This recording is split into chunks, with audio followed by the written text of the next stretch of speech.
mình sẽ hướng dẫn chi tiết hơn cách làm các bé thú trong hộp, cụ thể với 3 mẫu này. Bắt đầu với bé Minion, chúng ta sẽ móc phần hộp trước. Phần này chúng ta sử dụng kỹ thuật móc kết hàng.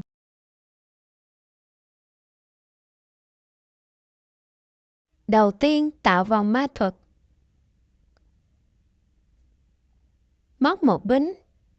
Sau đó móc vào vòng ma thuật 6 mũi móc đơn.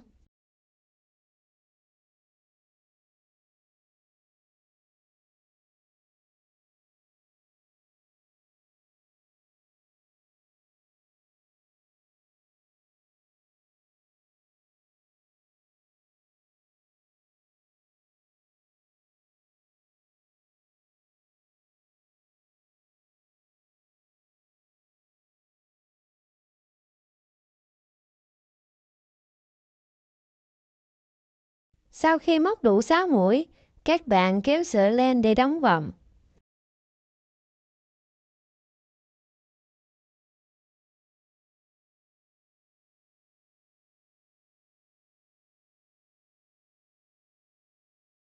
Để kết thúc vòng đầu tiên, chúng ta móc một mũi trượt vào chân móc đầu tiên.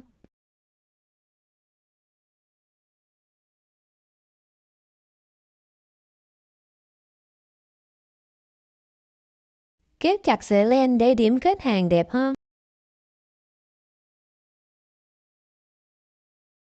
Móc một bính để bắt đầu hàng mới. Bắt đầu hàng thứ hai, móc vào cùng chân móc đó một mũi tăng. Mũi tăng bao gồm 2 mũi móc đơn cùng chân. Sau khi móc mũi đơn đầu tiên, dùng kim để đánh dấu lại. Móc mũi đơn thứ hai vào cùng chân móc đó, ta được một mũi tăng. Ở 5 chân móc còn lại, móc vào mỗi chân một mũi tăng.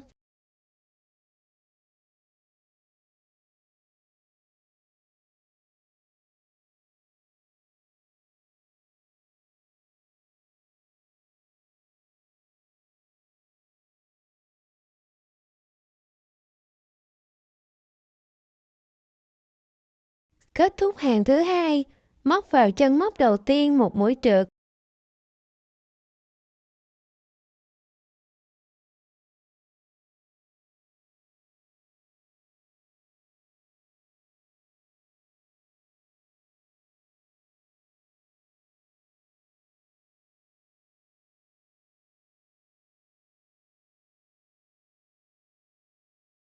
Móc một bính để lên hàng mới.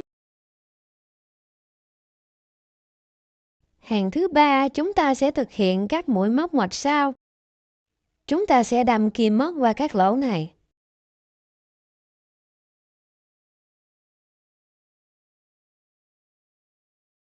Để thực hiện mũi đầu tiên, đâm kim từ phía sau ra trước, ở chân móc hiện tại là chân móc đầu tiên. Sau đó vòng qua chân móc kế tiếp, từ trước ra sau, lấy len, kéo qua và móc như một mũi móc đơn bình thường.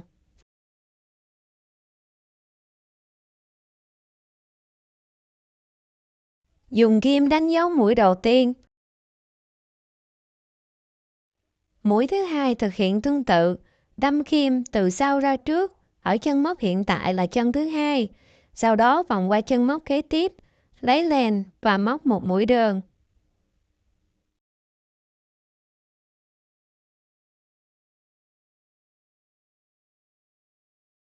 Lần lượt ở hàng này chúng ta sẽ móc đủ 12 mũi móc đơn ngoặt sau.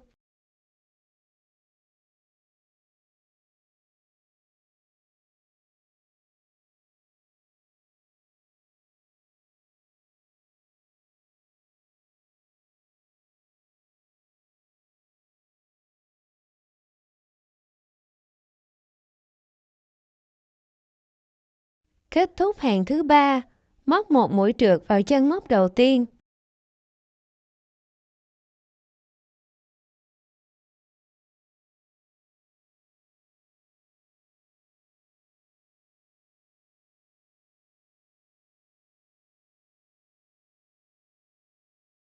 Móc một bính để bắt đầu hàng tiếp theo. Hàng thứ tư, chân móc đầu tiên, móc một mũi móc đơn. Đánh dấu lại. Chân kế tiếp móc một mũi móc đơn. Ở chân thứ ba, móc một mũi tăng.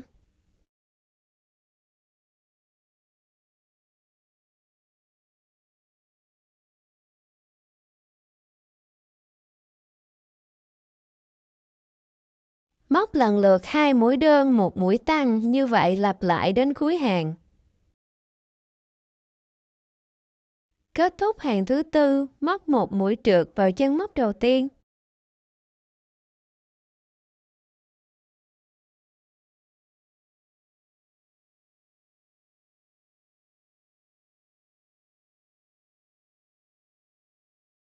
Móc một bính. Ở hàng thứ năm, móc vào mỗi chân một mũi móc đơn. Tổng cộng hàng này chúng ta móc 16 mũi móc đơn.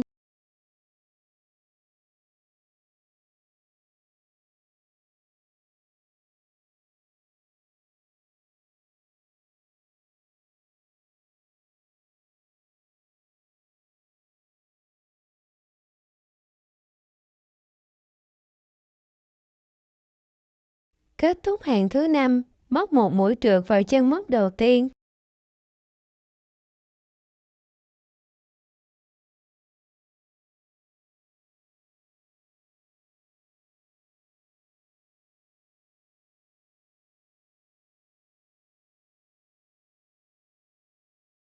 Móc lên một bính. Bắt đầu hàng thứ sáu, tại chân móc đó móc một mũi móc đơn. Đánh dấu lại bằng kim.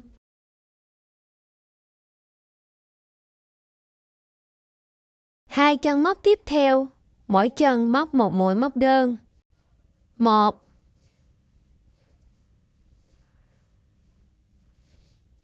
2. Ở chân móc thứ tư, móc một mũi tăng.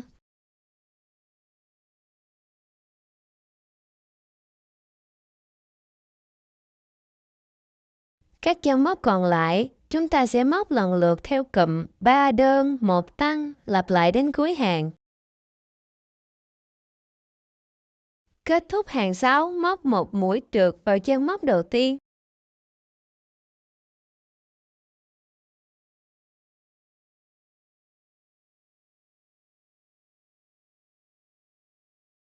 Móc một bính để bắt đầu hàng mới. Hàng thứ 7, móc vào mỗi chân một mũi móc đơn. Hàng này tổng cộng chúng ta móc 20 mũi móc đơn.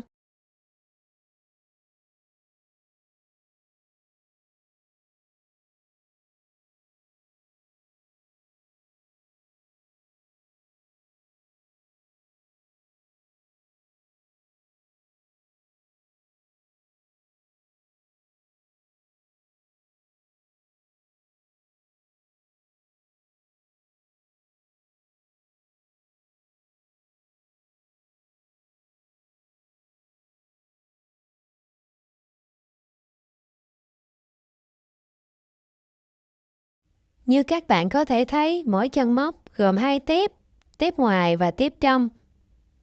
Ở cuối hàng thứ 7 này, chúng ta sẽ móc một mũi trượt vào tiếp ngoài của chân móc đầu tiên để kết thúc hàng.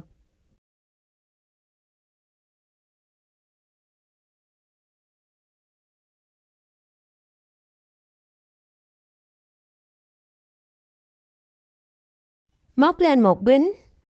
Để bắt đầu hàng 8A, móc vào cùng tiếp đó một mũi móc đơn. Ở hàng này, tất cả các mũi chúng ta đều móc vào tiếp trước của các chân móc. Tiếp theo, móc vào tiếp trước của chân móc thứ hai một mũi móc đơn.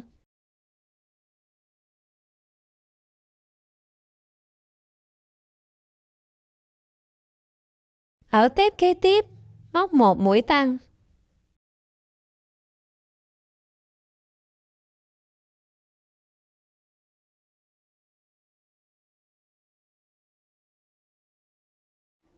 Hai tép tiếp theo chúng ta sẽ móc lần lượt mỗi tép một mũi móc đơn.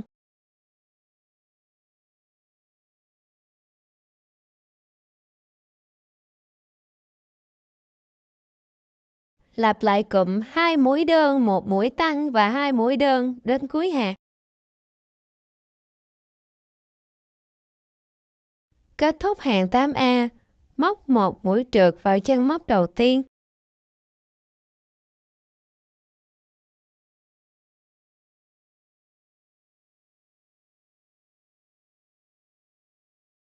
Sau đó chừa một đoạn len và cắt.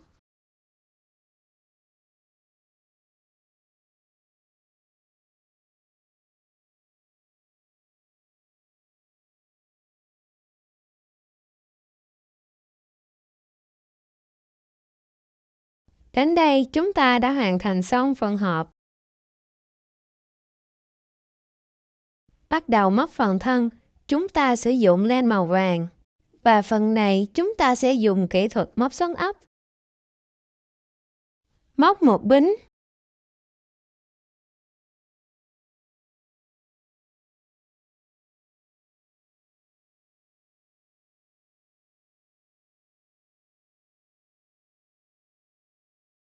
Ở hàng tiếp theo này chúng ta sẽ móc vào các tép sau của hàng thứ 7. Đây là tép sau của chân móc đầu tiên.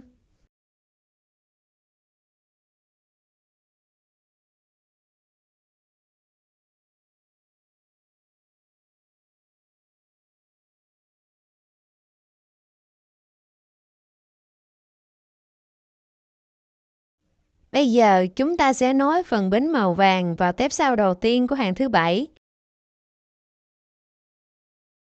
Móc một bính. Bắt đầu hàng 8B, móc vào cùng tép đó một mũi móc đơn.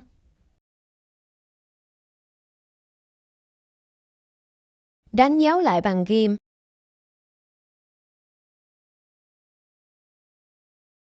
Bảy chân móc tiếp theo, mỗi chân móc một mũi móc đơn.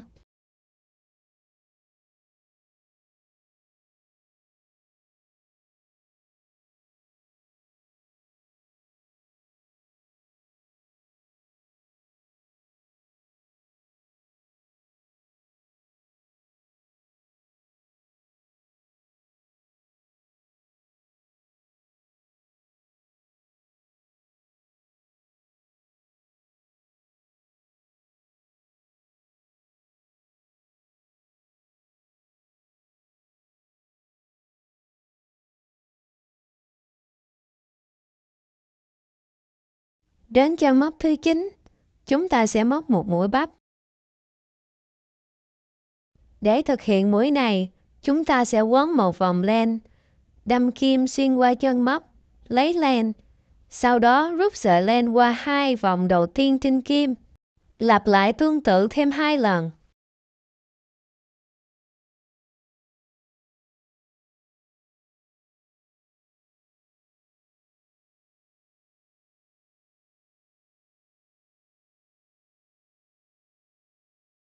Cuối cùng, chúng ta rút len qua cả 4 vòng trên kim. Mũi bắp đã được hoàn thành. Ở 4 tép kế tiếp, chúng ta sẽ móc vào mỗi tép một mũi móc đơn.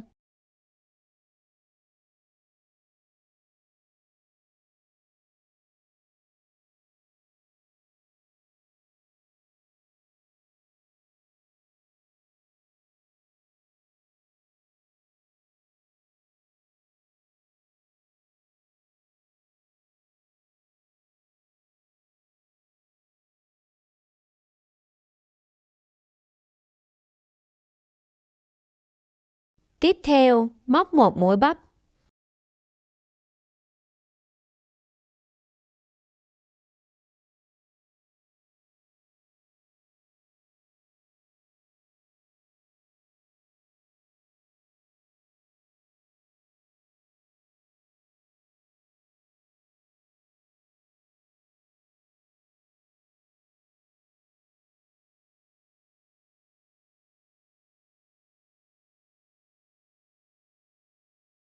Ở 6 tép còn lại, chúng ta sẽ móc mỗi tép một mũi móc đơn.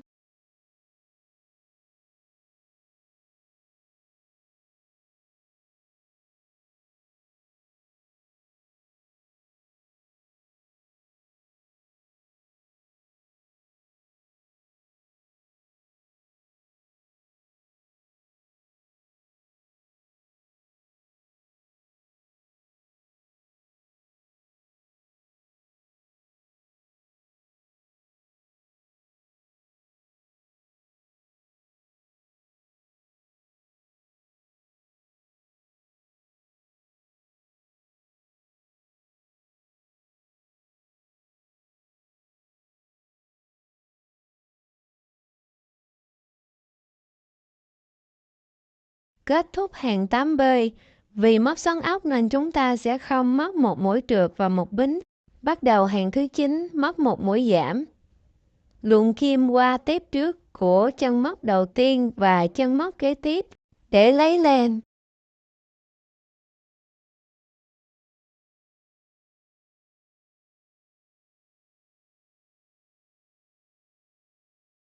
Kéo len qua 2 vòng trên kim ta được mũi giảm tàng hình. Đánh dấu lại bằng ghim. 3 chân móc tiếp theo, móc vào mỗi chân một mũi móc đơn.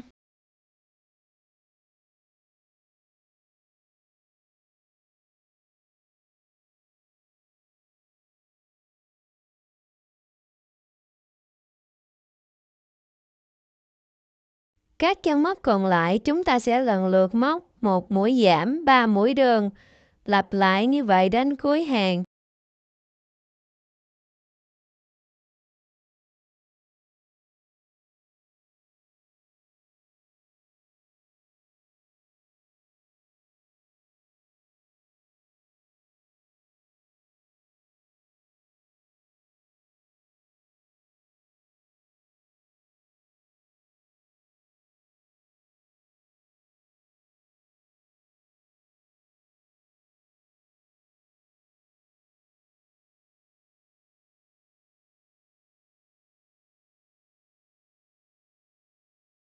Kết thúc hàng thứ 9. Bắt đầu hàng 10, móc một mũi đơn vào chân móc đầu tiên.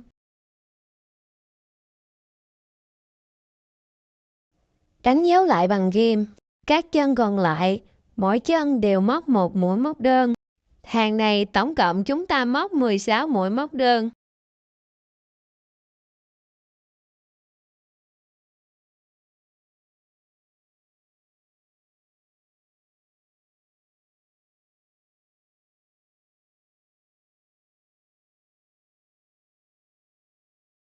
Kết thúc hàng 10, bắt đầu hàng 11. Móc vào chân đầu tiên một mũi móc đơn.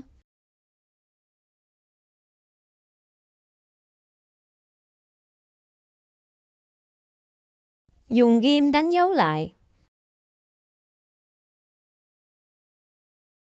Chân móc thứ hai chúng ta cũng móc một mũi móc đơn. Chân móc kế tiếp, móc một mũi giảm.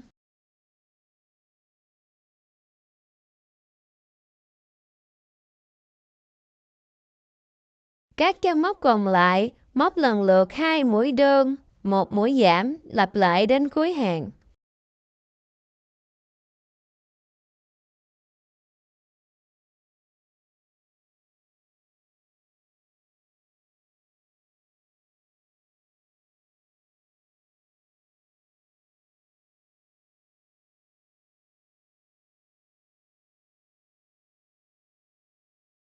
Kết thúc hàng 11. Trước khi bắt đầu hàng 12, chúng ta tiến hành nhồi bông thật chặt.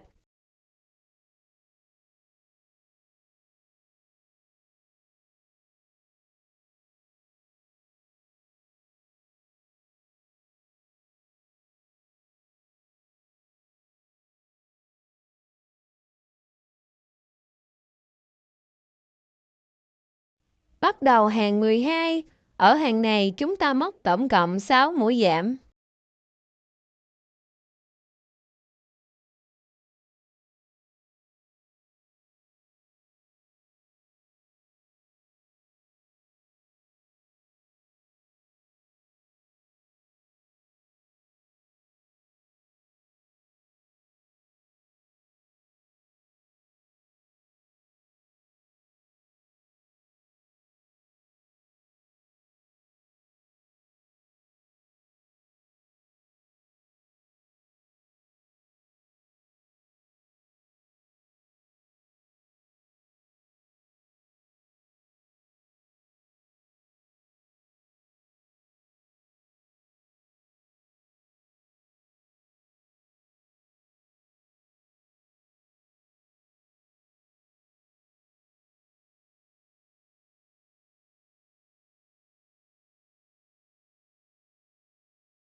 Kết thúc hàng 12, chúng ta chừa một đoạn len dài và cắt.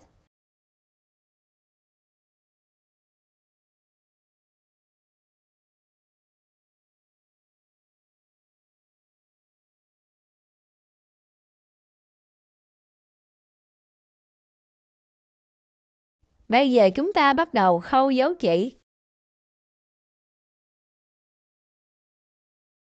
Luồn kim qua tất cả các tép trước của hàng 12.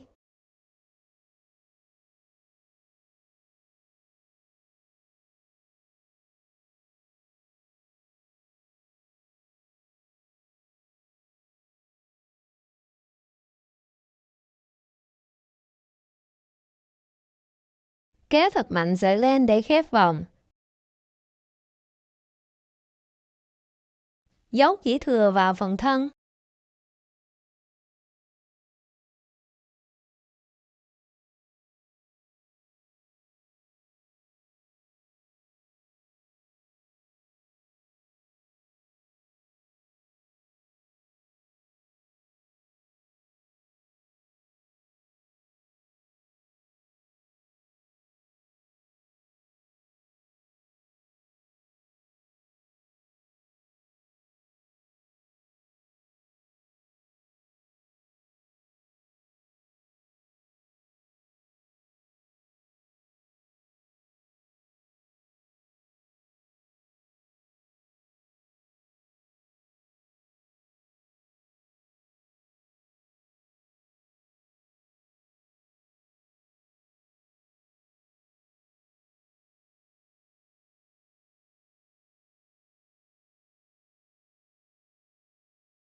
Với phần mắt, đầu tiên tạo vòng ma thuật và móc vào đó 6 mũi móc đơn.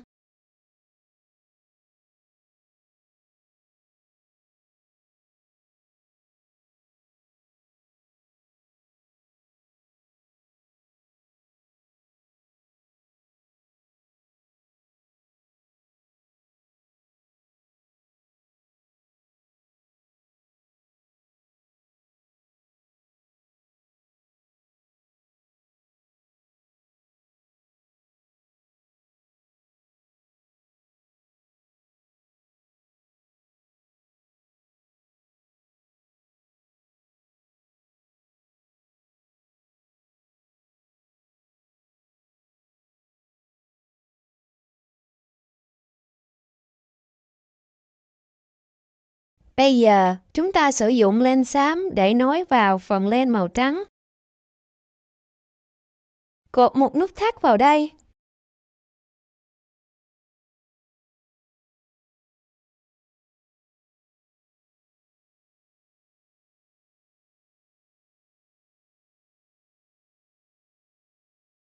Luồn kim qua tép sau của chân móc đầu tiên.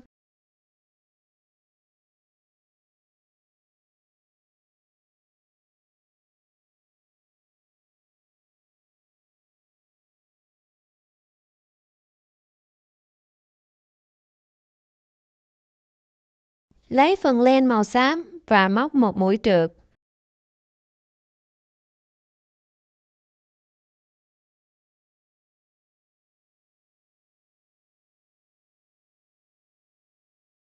Sau đó móc một bính. Móc vào cùng tép đó một mũi trượt. Lần lượt móc vào các tép ngoài của 5 chân móc còn lại, mỗi tép một mũi trượt. Các bạn chú ý móc lỏng tay.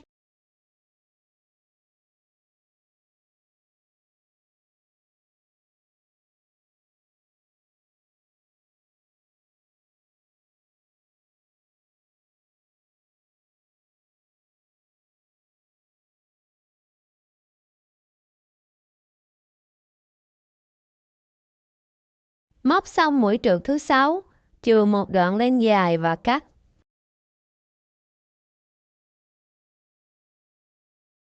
Bây giờ chúng ta sẽ xử lý các phần len thừa.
Sử dụng mắc 4mm để dán vào giữa.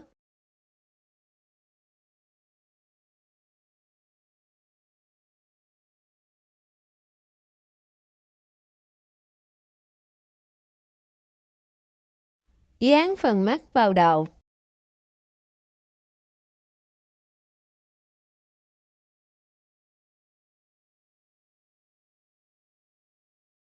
Cuối cùng là phần dây của mắt kính. Chúng ta sẽ móc 16 mũi bính.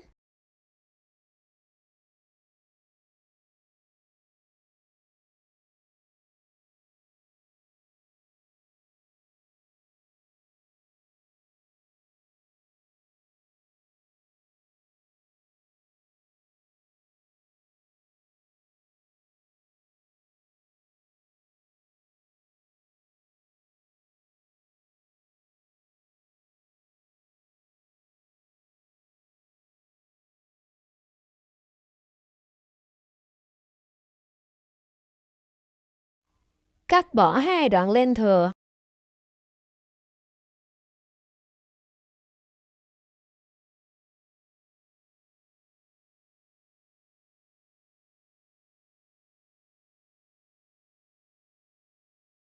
Dán phần dây vào xung quanh.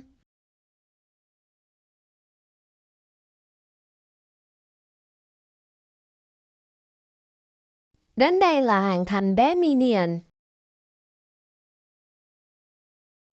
Với Mike và Ed, phần thân và hộp sẽ làm tương tự như Minion, đổi lại hộp màu trắng và thân màu xanh lá. Để làm phần mắt Ed, chúng ta sẽ tách sợi len lớn ra và sử dụng 2 sợi nhỏ trong đó.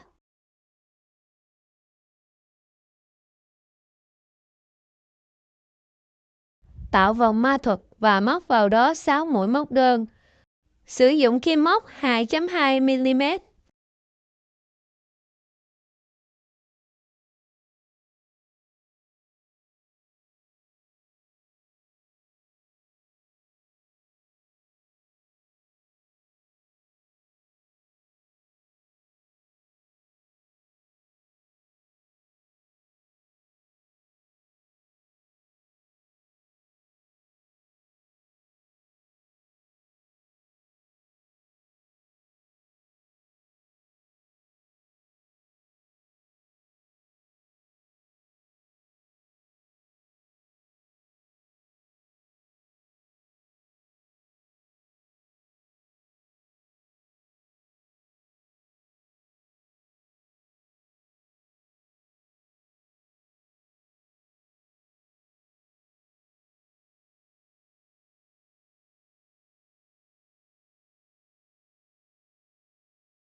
Móc xong mũi 6, chừa một đoạn len và cắt.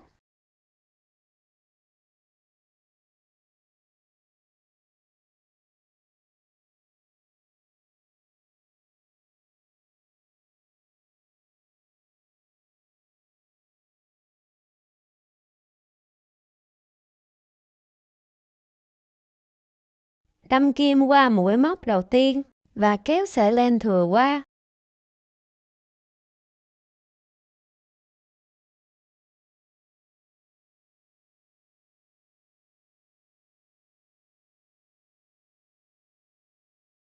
Cột 2 sợi len lại với nhau.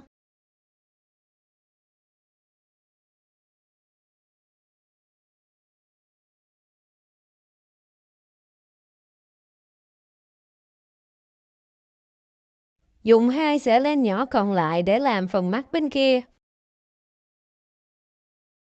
Dùng mắc 3mm để dán vào giữa. Khâu mắc vào đầu, ở khoảng giữa hàng 11 và hàng 12. Đến đây chúng ta đã hoàn thành xong bé ếch. Với Mike, để móc phần mắt, tạo vòng ma thuật và móc vào đó 6 mũi móc đơn.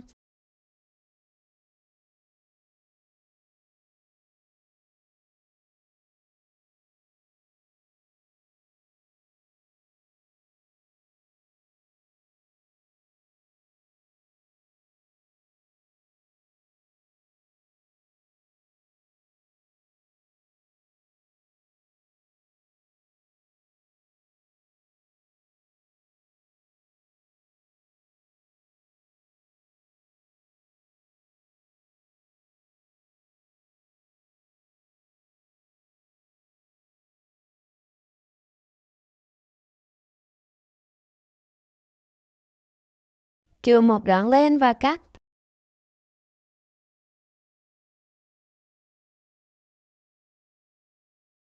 Làm tương tự như phần mắt ếch.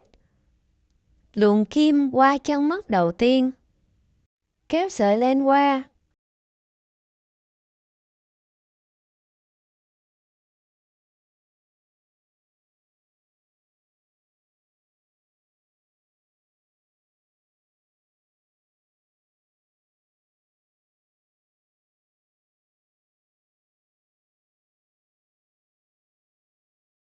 Cột hai sợi len thừa lại với nhau và cắt len.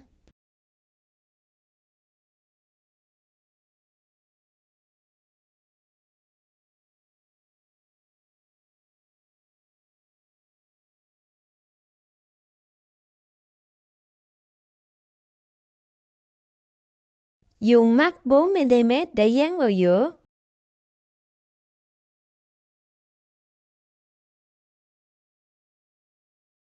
Dán phần mắt vừa hoàn thành xong vào phần đầu. Đến phần sừng, chúng ta sẽ móc vào vị trí giữa hàng 11 và hàng 12.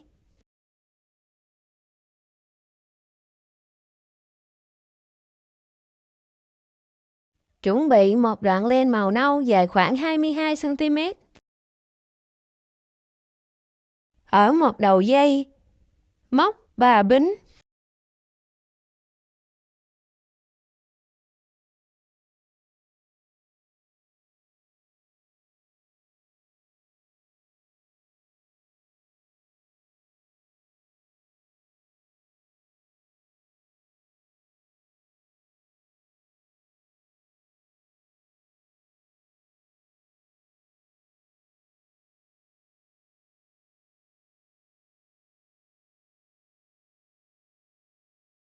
Dùng kim khâu phần dây này vào đầu.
Móc tương tự thêm 3 bính.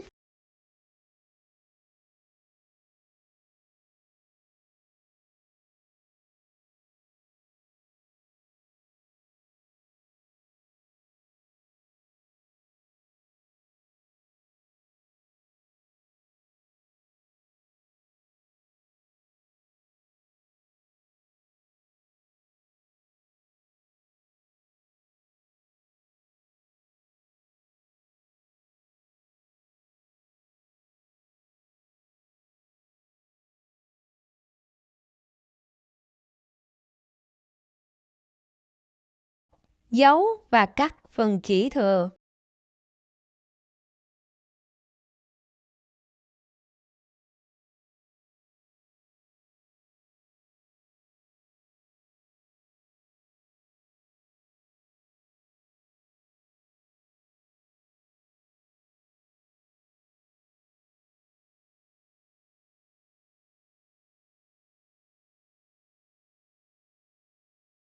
Đến đây là hoàn thành xong bé cuối cùng. Hẹn gặp lại mọi người ở video tiếp theo.